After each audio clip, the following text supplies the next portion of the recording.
introduce testability, it might be better talking about using slightly different questions in order to, provoke a response from your team.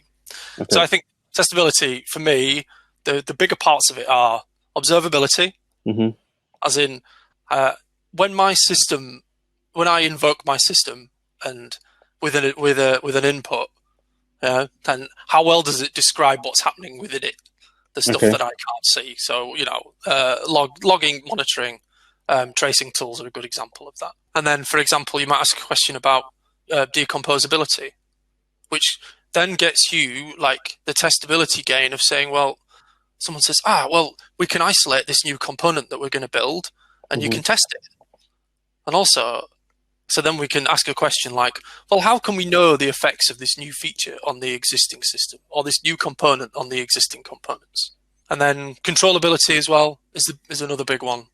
So how will we set the state that the system needs to be in to start using the feature? Right. Yeah. So it's how do we set the system state? Yeah. Or when can I start testing? It's probably a reasonable way to say it. Well, how will I know I'm ready to start testing? And then another good one for like the understandability of a system. It's like, well, when we need to explain what this new feature is doing to a customer, can we explain it clearly? Yeah. So if the answer is, well, the feature needs like loads and loads of like help documentation and a wizard to get you going, it's like, well, is this as clear as it possibly could be? So could it be more testable?